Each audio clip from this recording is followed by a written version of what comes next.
हिमाचल प्रदेश बिजली बोर्ड में JEE electric पदों पर बाहरी राज्यों के युवाओं को नौकरी देने पर कांग्रेस ने भाजपा सरकार पर प्रदेश के युवाओं के साथ धोखाधड़ी के आरोप लगाए हैं।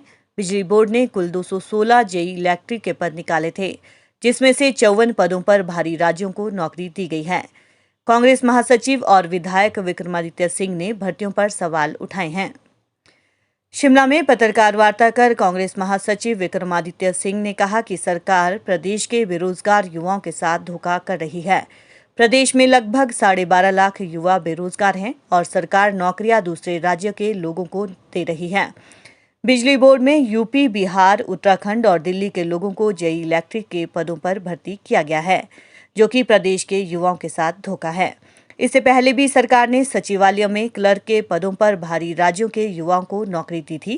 कांग्रेस पार्टी इसका विरोध करती है और आने वाले समय में सरकार के खिलाफ इसको लेकर मोर्चा खोला जाएगा।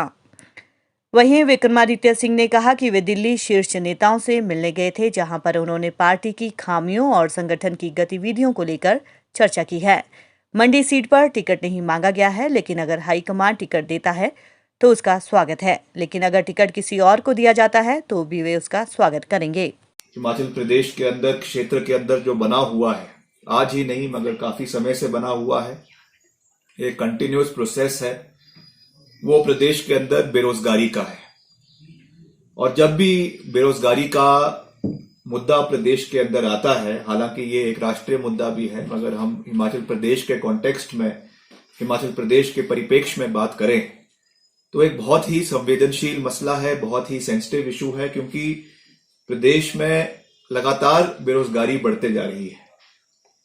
जब जब हमने आंकड़े विधानसभा में अलग अलग सत्रों में निकाले तो उसमें हमेशा जो बेरोजगारी का ग्राफ है वो प्रदेश के अंदर बढ़ता जा रहा है और पिछले 2 साल में कोविड की परिस्थितियों की वजह से ये ग्राफ और ऊपर हिमाचल प्रदेश के अंदर जा चुका है। उस परिप्रेक्ष्य में सरकार द्वारा बहुत से बड़े बड़े घोषणाएं करी जाती है। प्रदेश में इन्वेस्टर्स मीट की बात करी जाती है।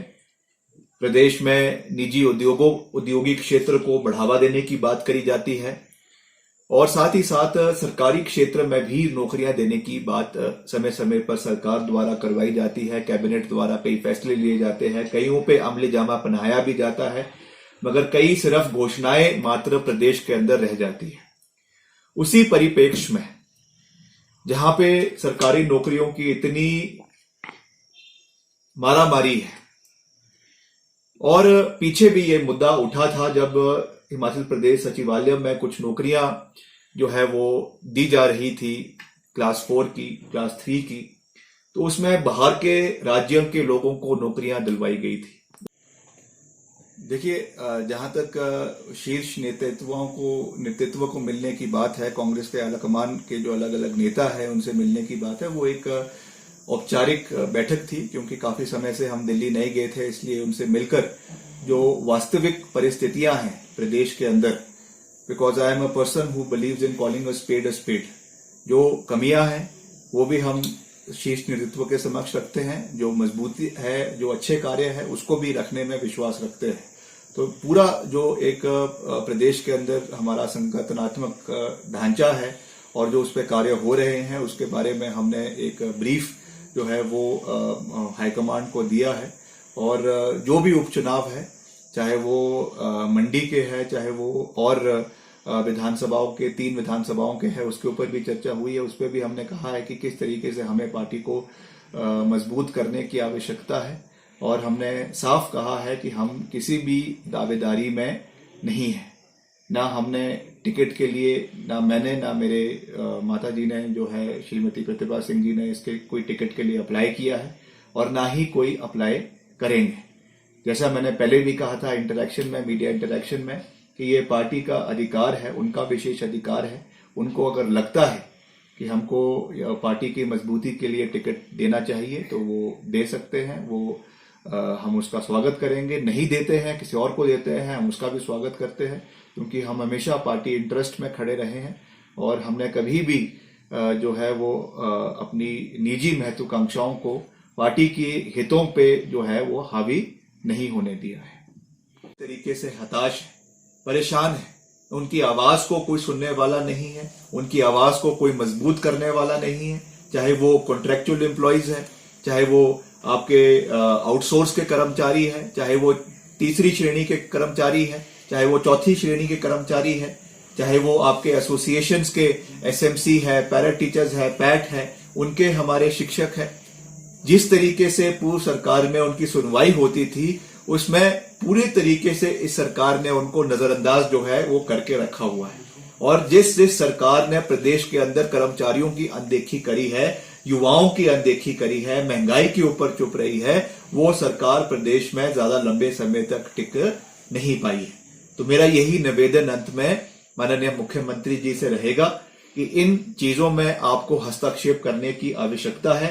प्रदेश के युवाओं का हितों का संरक्षण करने की आवश्यकता है।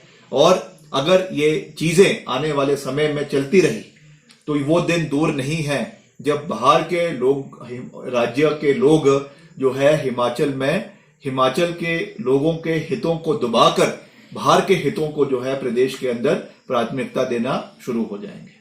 पंजाब पे कमीशन के बारे में मुख्यमंत्री जी ने व्याख्यान जो विधानसभा के अंदर करना था, उसमें भी उन्होंने सब कुछ कहा, मगर ये नहीं कहा कि हम जो है वो पंजाब पे कमीशन को हिमाचल प्रदेश के अंदर भी लागू करेंगे।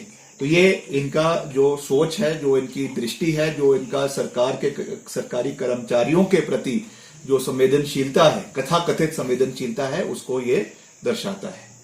करीबन 12 से 14 लाख रजिस्टर्ड बेरोजगार युवा प्रदेश के अंदर है।